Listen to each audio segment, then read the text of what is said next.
Democrats' best friend at this point in time are the Republicans.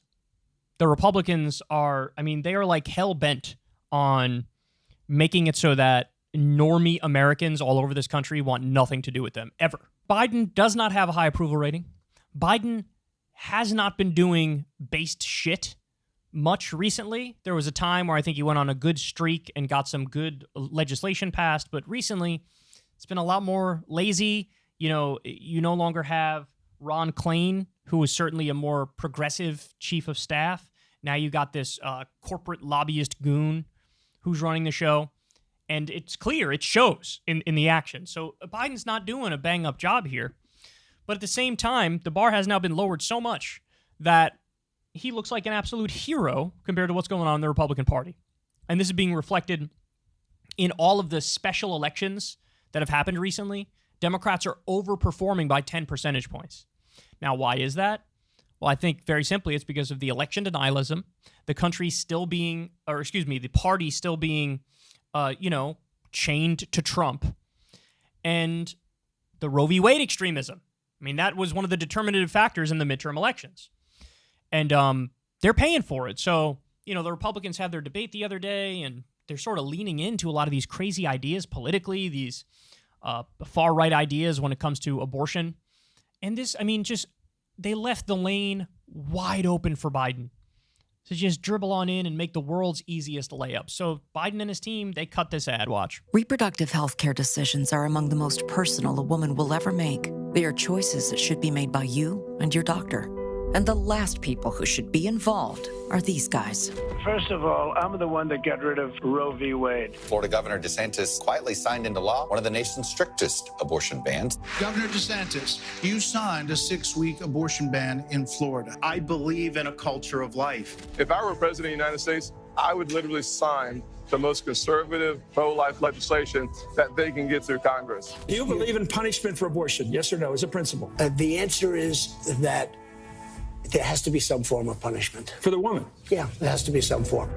President Biden and Vice President Harris are determined to restore Roe v. Wade, and they will never allow a national abortion ban to become law. As long as they are in office, decisions about your body will be made by you, not by them. Look, it's a good ad. The normies are going to drool over themselves over that ad. There's no doubt about it. Now, under Obama, they had a supermajority, and they could have and should have codified Roe versus Wade back then, but they didn't. And now here we are. And Biden hasn't gotten it through yet. But the fact of the matter is this. Americans squarely blame Republicans for this and squarely blame the conservative Supreme Court. And this is being reflected in all the elections since then. Guys, we had a direct vote in Kansas on the issue of abortion, and abortion rights won by a significant margin. We had a direct vote in Ohio recently on this, and the pro-choice side won in a landslide. So even in deep red states, when people are voting directly on this issue, they are unequivocal. They want the choice. Now, late term's a separate conversation. Even under Roe v. Wade, you had a ban on late-term abortion in many states. But Roe v. Wade was the correct framework. It was a moderate framework. It was the correct framework, and it's the framework that the American people agree with. And then now you have every single Republican sprinting as far as they can to the right and then shooting themselves in the foot.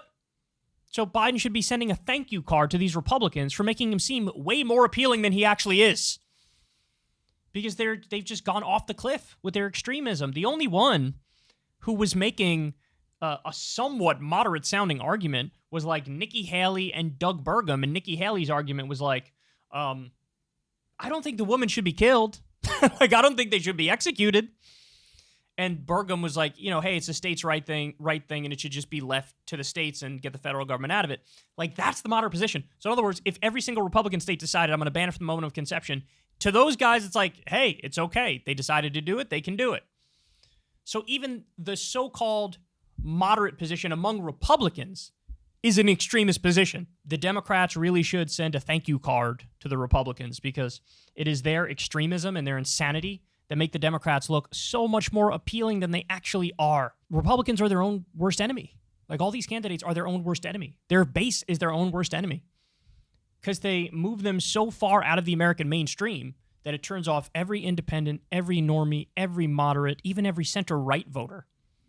I mean, we just got a poll the other day. 67% of independents say, yeah, Trump committed crimes. How are you going to win with that in a general? Hey, you're not. You're just not going to do it. They didn't learn in the past 3 elections. They probably won't learn after the 4th, but I think it'll be conclusive findings. Hey, y'all, do me a favor and like and subscribe. It helps out big time in the algorithm. Click the bell as well for notifications when videos drop, and watch that video on screen right now. You know you want to.